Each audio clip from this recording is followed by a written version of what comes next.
If what you said is true, Mark Withers and the NerdCage could be dangerous. Hello and welcome, that's right, you're trapped in NerdCage Live. This ain't just a reaction show, but a debate show and a live discussion on everything that makes people like you and I tick. So thank you for joining us tonight. Please hit that like button and subscribe. I'm your co-host, Jason G, coming to you live from Syracuse, New York, and always with me, the warrior from Wakanda, the fiend from Louisville, my man, Mark Withers. What's going on? Hey, what's going on, man? Super excited to be here as usual. And yes, today's episode is going to focus on one of the most divisive comic book movies of the 2010s. I know you and I have differing opinions about its director. It is the second installment in the DCEU. And of course, I'm talking about Batman v Superman. Now, Jay, in our very first pilot episode, we discussed this film, particularly the Ultimate Edition, and I had to admit that while I absolutely hated the theatrical version, I love the Ultimate Edition. So here we are, almost a year later, we've rewatched this Ultimate Edition. How do you feel about it? Do you still feel like this movie is worthy of a defense? Absolutely. I'm here tonight to defend this movie because we're getting ready for the Snyder Cut. I took a minute to rewatch Man of Steel and Batman vs. Superman Ultimate Cut back to back over the weekend, and I feel like these movies hold up very well. I absolutely feel in my heart of hearts that these movies were misunderstood. It's worth my time to defend it, and hoping by the end of this particular podcast, either people who did not see the Ultimate Cut will watch the Ultimate Cut, or people who just had a knee-jerk reaction 5 years ago will take a minute to pause, rewatch it, and reappreciate it as we get close to the Snyder Cut. My personal feeling about the theatrical version is that it's lacking a lot in narrative. And I think that that was the big issue with a lot of people that went to see it in the theater. Yes. The Ultimate Edition takes a lot of that into account, gives us almost an hour additional story, and fills in those gaps. And so I personally am a big fan of that. And it really did a lot to change my view of Zack Snyder as a director. And so I tend to agree with you that this is actually a very good movie. And had this been, the version that was released in theaters, the whole landscape of the DCEU might look entirely different. Yeah, 100% right. And I will admit, I still enjoyed the theatrical version. I went and saw it opening night. I was excited. I walked out of the theater, with a smile. I should say smile on my face because it did end on a very sorrow note, but I still loved how the movie was executed. And I go home and I log onto my computer and I'm just seeing the fan reaction. I was like shocked. I'm like, wow, I was like the only one who liked this movie. and like I said, I did have my nitpicks with it. And to be fair, the major nitpicks I had, the Ultimate Edition ultimately fixed that. Before this movie was made, even when the movie was announced, there were people button heads about it. So Mark, please go into detail of all the stuff it was at least a decade in development. Absolutely. Yeah. You would have to take it back to the early 2000s. And Akiva Goldsman, who people will know from I Am Legend, was actually hired to write a script. Jude Law had been cast as Superman. Colin Farrell had been cast as Batman.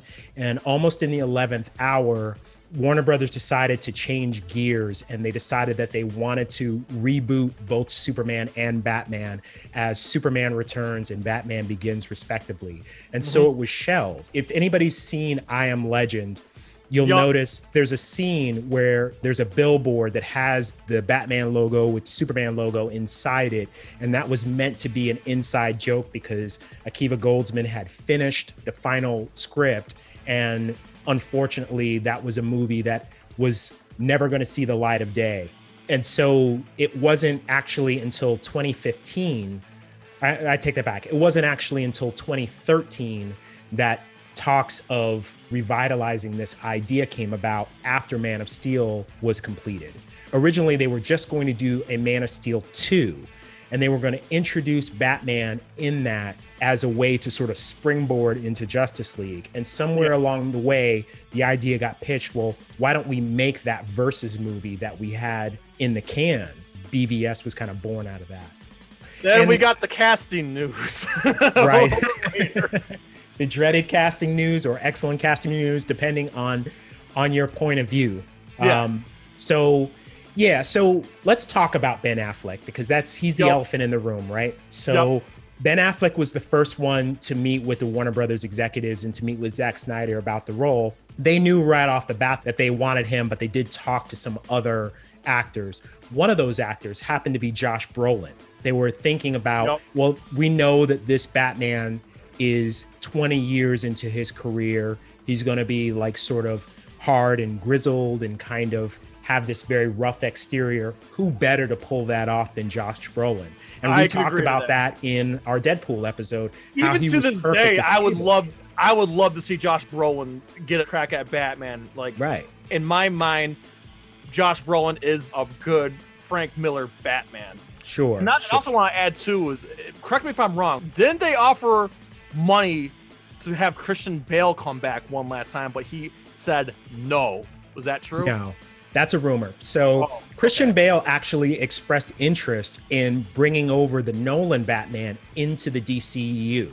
He was willing and interested in reprising his role, but Warner Brothers never met with him. They never approached him about reprising the role. Even though Christopher Nolan was an executive producer on this movie and sort of guided the film, and they took notes from the Nolan trilogy and things like that, what they really decided to do ultimately was to revamp the character and make Batman closer to what he would be in the Man of Steel universe, I guess, or the same universe as that version of Superman.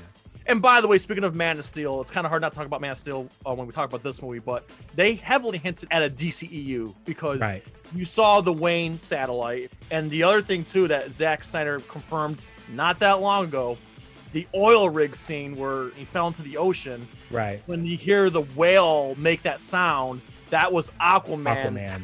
Saving Clark. Yeah, and that was something that was like a fan rumor, like right when it came out. I remember like very clearly people were talking about that.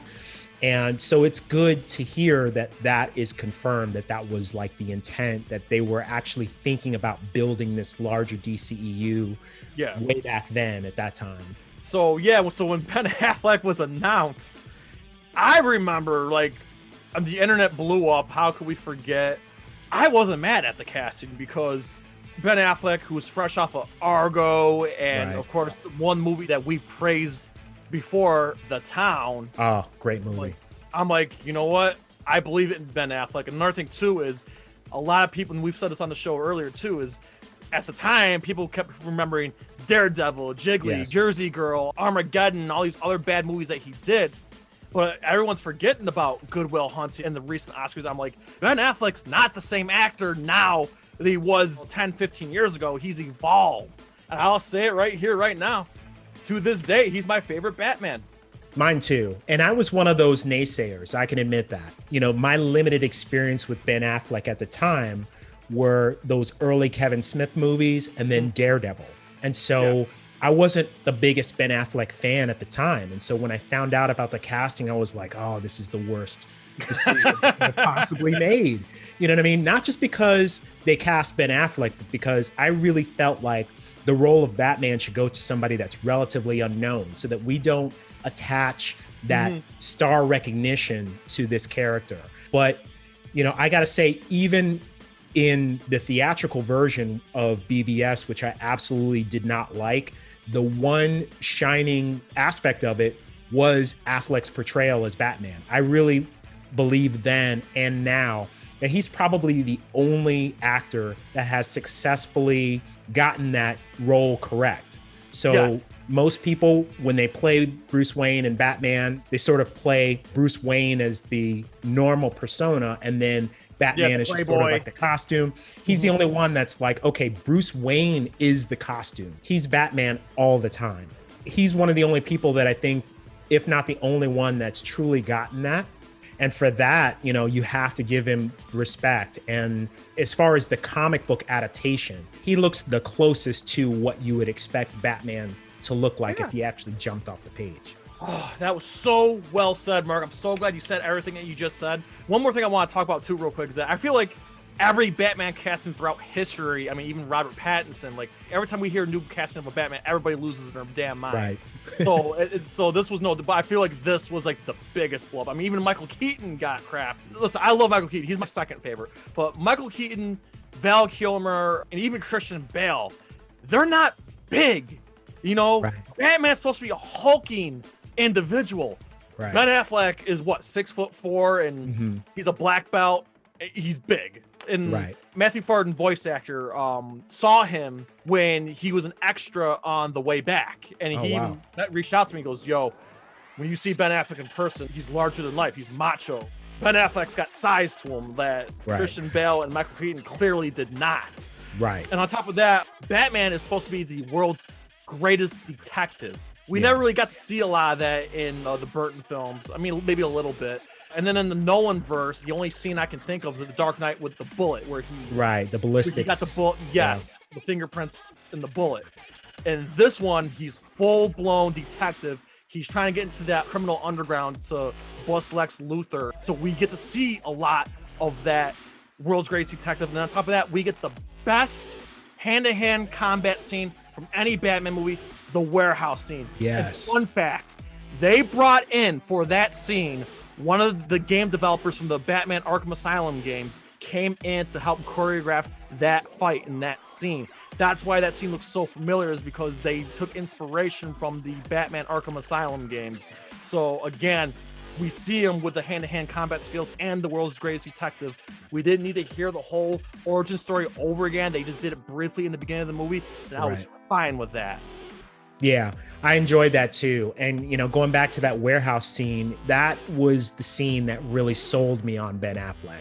You know, I liked his performance throughout, but, you know, when you get to that scene where Alfred's like, well, there are combatants on the third floor, I'm going to drop you off on the second, and then he just bursts through the floor onto the third floor.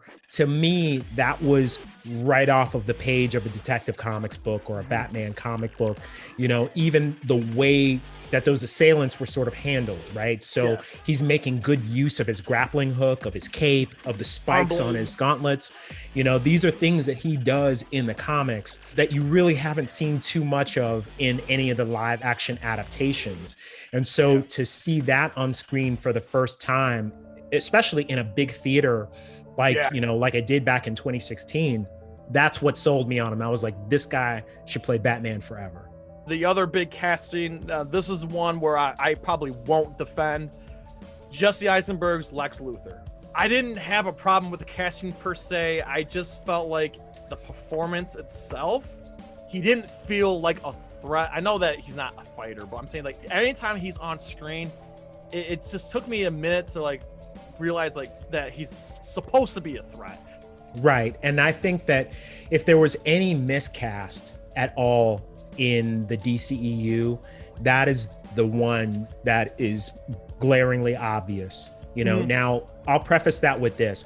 I'm a Jesse Eisenberg fan. I love him in Zombieland. I love him in The Art of Self-Defense. There's a lot of good movies that he's done. Social Network, Now You See Me. He's a great actor, but not every actor is right for every role. And I think that in the case of Lex Luthor, you really need somebody that, even if they're not physically imposing, that has some kind of intimidation factor about them.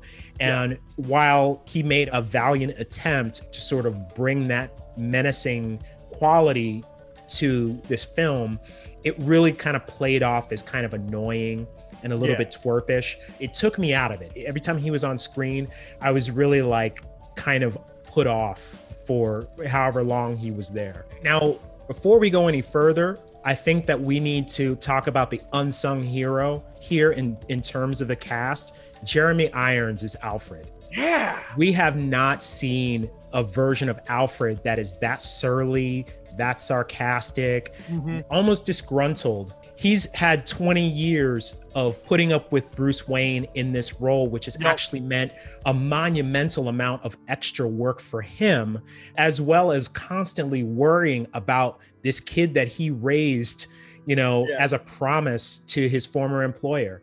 I feel like if there were any real world version where Alfred Pennyworth existed, this would be it. And Jeremy Irons was just the perfect choice. And he really brought that animus to the role in a way that I, for one, was not expecting. Every single Alfred we ever gotten, even dating back to Alan Napier in the 66 Batman. Right. I have loved every single Alfred that we've ever gotten, even in Gotham. But most times you see Alfred, he's just the butler, Batman's butler. This one, he's really like with Bruce, Batman, they're teaming up to solve crimes and strategize. Like you just mentioned earlier, I'm gonna put you on the second floor instead. Cool that we got this Alfred that was like more involved in what Batman is doing on his missions and stuff. Right. He's doing a lot of the investigative work. He's repairing a lot of the bat devices, his vehicles, all kinds of things that make it possible for Bruce to do what he does. And what I loved about it is that he's not cheerful about it. You've seen versions of Alfred do this kind of thing before, but he's always like very happy to do it, and he's in a good mood, and he's like kind of good humored about it. This guy's just very annoyed at the whole thing and kind of sick of being there, kind of sick of putting up with it. And I feel like if this was your job in real life, you would absolutely feel like that. So I just love, first of all, I love Jeremy Irons in everything, but him in this role, I couldn't think of anybody who could do it better. Yeah, 100%. All right, let's get the other elephant out of the room, because it's again, I'm here to defend this movie, but we gotta get the elephants out of the way. And let's start with the nightmare scene. I understand why people were confused. I'm saying the general audience. You gotta understand that the Injustice comic line, the Injustice video games were in full swing before this movie came out. And people who are crying about, oh my God, Superman's not supposed to be a bad guy. Listen, I'm telling you, you gotta read Injustice. Going from Injustice, seeing this side of Henry Cavill, oh man, was it awesome. As far as the context, it's not just a nightmare, it's a vision, and then the Flash comes in. I love how it's done. I love that. So, Mark, spill it. I want to know if you have any problems or what you have to say about the nightmare scene. I have no negative thoughts about that. That was one of the scenes that I actually admired from the get-go. As a fan of the Injustice comics, by the way, that's probably my favorite modern comic storyline. The fact that you had that vision and then he wakes up from that nightmare into another nightmare. So it's like a dream within a dream. And that gives us our first glimpse of the Flash, who actually is older, more experienced. I loved everything about that. It wasn't until recently, just like reading articles about it, where I even ever heard anybody say anything negative about it. To me, that's one of the brighter spots of the film. In some lucky universe, if we get like a movie just about that, sign me up. But I heard a lot of people talk negatively about that scene, or were just confused, where did that come from? What was the whole point of that? That was placed there to let us know, hey, there are timelines, there's dimensions, Right. The other elephant in the room, Martha. Now that scene I had a problem with. Yeah. The people who hated that movie just zeroed in on that. Right. The way I perceived it, apparently the rest of the world did not. Right. But the way I perceived it was Batman stopped himself from killing Clark, not because of his mother happens to have the same name. Right. It was because Bruce did not realize that Superman, Clark Kent, had an Earth mother. Right. I think people probably dislike that scene for, different reasons. But the thing that I had a problem with, and this really is a very small nitpick, it's more of like a script issue, but I really thought it was odd that Clark would refer to his Earth mother as Martha when he's never done it before. At no point in Man of Steel does he just call her by her first name. At no point before that moment did he call her by her first name. But here he is saying, they're going to kill Martha, not they're going to kill my mother, which would have been a million times easier and would have probably gotten the same result. But I get that they were trying to go for that big moment where Batman would be reminded of himself but to me, it was a little bit sloppy execution.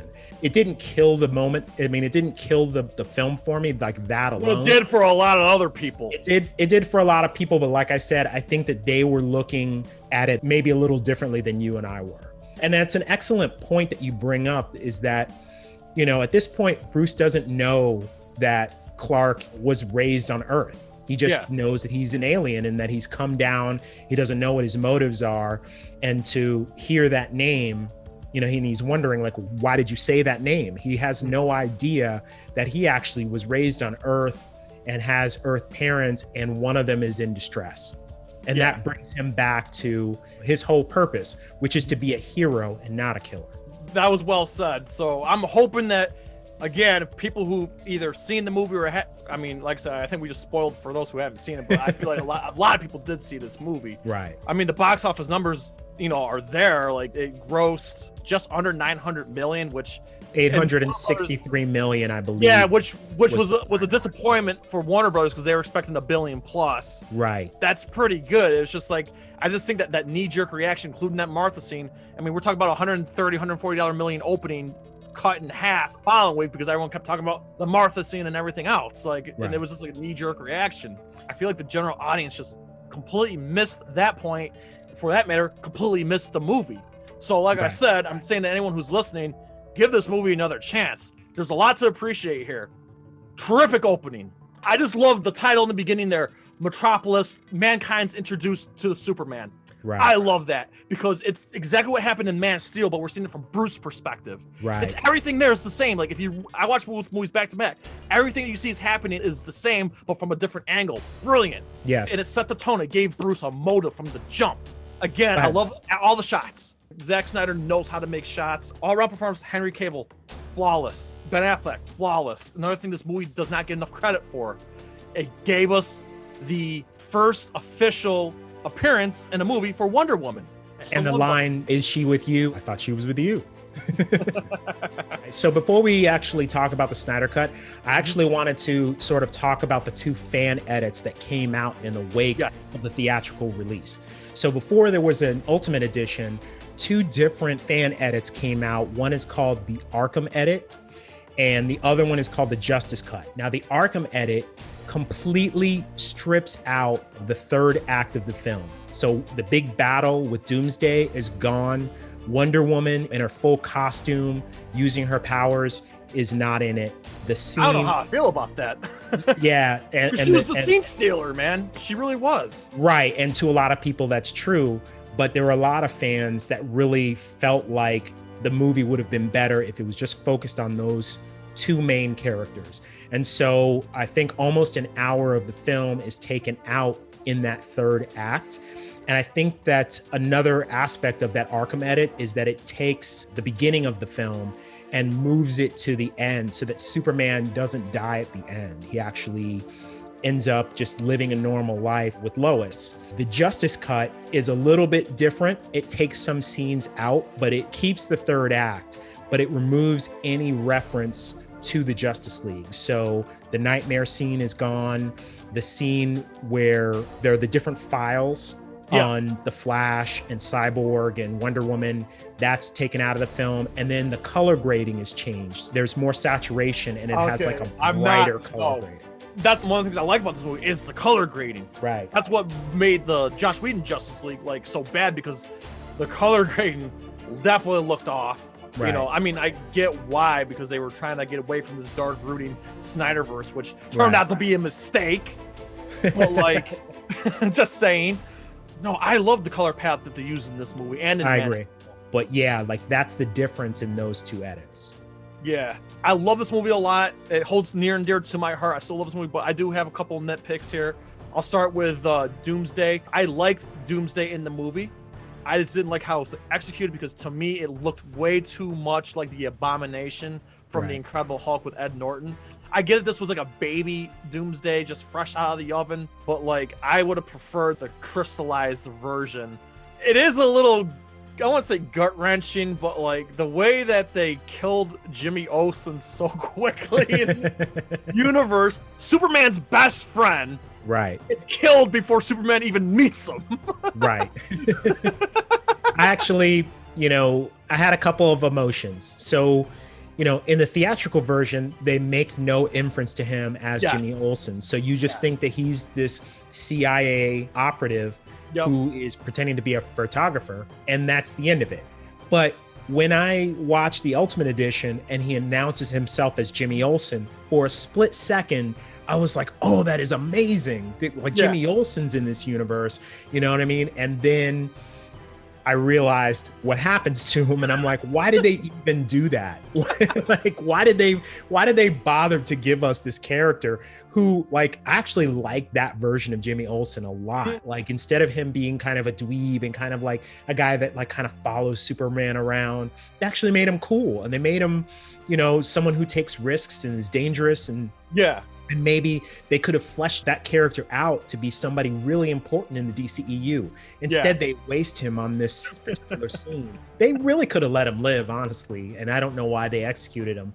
But yeah, that was a huge disappointment for me. Yeah, I bet. One of the cool things about this movie is that we get an old grizzled Batman that's the Frank Miller version, the fed up one, that one that doesn't give a damn anymore. And we know why. We see that Robin is dead. Right. Okay, I have no problem with the dead Robin because, spoiler alert, I would love to see a Red Hood movie or something down the road. The problem I have is, now Zack Snyder said it, but he still got a chance to change his mind. But after the movie came out, Zack Snyder said, oh yeah, that's Dick Grayson's Robin that was killed. I'm like, wait a minute. Hang on a second. Why would you want to kill off Dick Grayson? I would have been perfect. If it was Jason Todd or even Tim Drake, I would have been fine with that. It does bother me a little bit that Zack Snyder says, yeah, that's actually Dick Grayson's costume in there. Yeah, so, I don't like that either. Yeah. It really should have been Jason Todd, if anything. You know what I mean? There was something else that I thought about with that. Within the films, aside from Zack Snyder saying what he said, there's nowhere in the dialogue that talks about the death of Robin, right? Yeah. Now, we know that in one of the Batman Beyond episodes, I think it might have been the final episode, the Joker from the future is actually Tim Drake, who was Robin. So my theory at the time, before Zack made any comments, was that where you see the "Joke's on you" Batman spray painted on his costume, that actually is Robin, who has become the Joker and has spray painted that on his costume himself. Yeah, you're not the only one who has that theory. And that was what I was thinking. But the fact that he definitively said that Robin is dead and that's Dick Grayson, it doesn't really work for me. I agree. If we're going to see more movies or more of this universe, he still has a chance to change that and say, actually, it's not Dick Grayson, it's Jason Todd, or it's Tim Drake, whatever. Right. I see why people are upset about Jimmy Olsen. I'm a little bit like, wait, you're going to kill off Dick Grayson? Like, what kid? So I'm hearing rumors that there's going to be a flashback of why Wayne Manor was burned down and how Robin died. So we'll hopefully get more explanation on that. But I do find it off-putting that instead of Jason Todd being, which in the comics, that's what he's famous for, that he picked Dick Grayson instead. Right. Well, we know that if that flashback exists, that in Zack Snyder's version, it's not the Joker that kills him, because it's sort of been revealed that there's only going to be one scene with the Joker, which is, I think, like a dream sequence or something like that. Jared Leto is only in the Snyder cut for that. I'm looking at the time now, so I figured I'm going to give it, I'm standing behind this, I don't care who laughs at me, I'm giving it 9 out of 10. What this movie established, I know it's a very divisive film, but look what it did. Fantastic Aquaman out of this. We got fantastic Wonder Woman out of this. The movie did what it had to do, which was to expand upon the DCEU, which it did. So I know some people saying that they didn't do it right, they rushed to it, they didn't do what Marvel did, but I feel like they did what they could, and I thought they did it well, and I have to give it a 9 out of 10. Mark, what you got? So nitpicks aside, I do feel a lot differently about this movie than I did 5 years ago. I still believe that the theatrical version is a bit of a mess, but I don't think that that's Zack Snyder's fault. I think that, this is what happens sometimes when studios interfere. The Ultimate Edition gives you a lot more story. It makes the entire narrative make sense.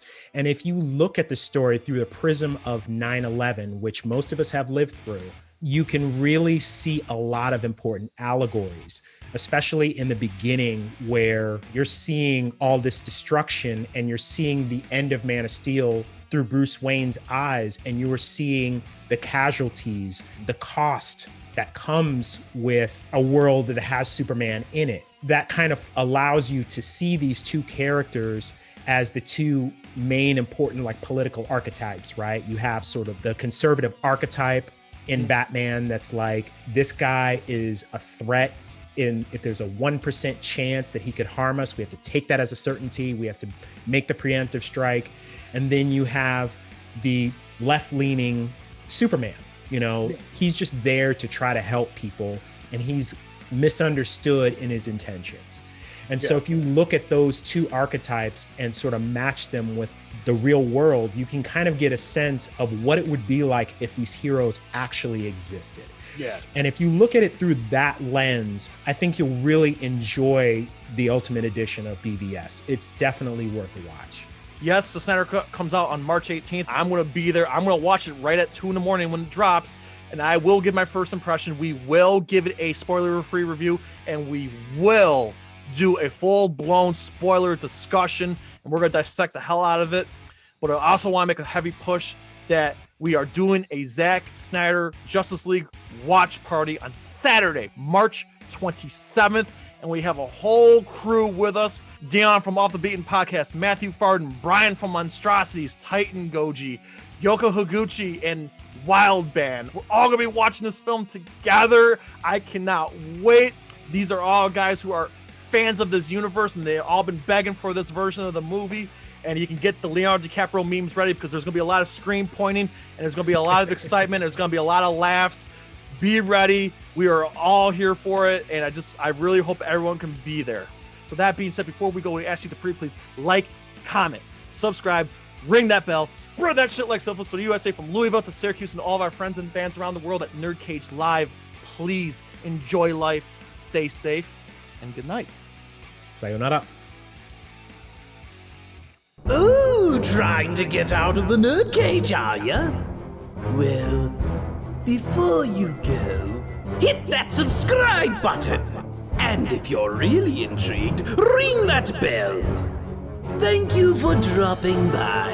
Until next time, tell everyone you know about NerdCage Live!